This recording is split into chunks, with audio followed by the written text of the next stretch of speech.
যুক্তরাষ্ট্রের প্রেসিডেন্ট নির্বাচনের দিকে তাকিয়ে আছে সারা বিশ্ব। জল্পনা কল্পনা চলছে কে হচ্ছেন পরবর্তী মার্কিন প্রেসিডেন্ট।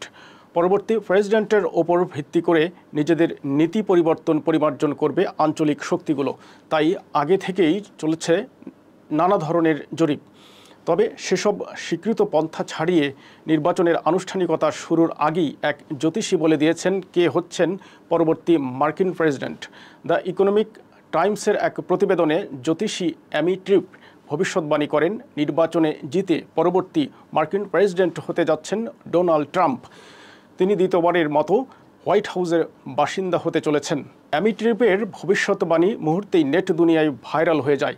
অনেকে এই জ্যোতিষীর ওপর আস্থা রাখছেন, কারণ এর আগে তার আরও দুটি ভবিষ্যৎবাণী সত্য হয়েছে। এর আগে তিনি বলেছিলেন জো বাইডেন নির্বাচন থেকে সরে যাবেন, এমনকি কবে সে ঘোষণা আসবে তাও আগাম জানিয়েছিলেন। সেটিও সত্য হয়। ভবিষ্যৎবাণী ছিল জো বাইডেনের পরিণতির পর প্রার্থী হবেন কমলা হ্যারিস। সেটিও এখন বাস্তব। বাইডেন ও প্রভাবশালী ডেমোক্র্যাট নেতাদের সমর্থন পাওয়ার পর নির্বাচনী প্রচার শুরু করেছেন।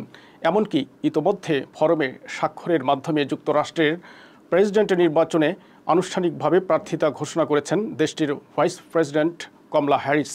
ট্রাম্পের জয়ের কথা বললেও জ্যোতিষী কমলাকে শক্তিশালী প্রতিদ্বন্দ্বী নারী হিসেবে উল্লেখ করেছেন।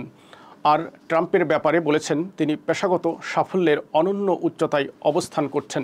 আগামীতে নির্বাচনে অদ্ভুত কিছু ঘটতে যাচ্ছে বলেও ভবিষ্যৎবাণী করেন।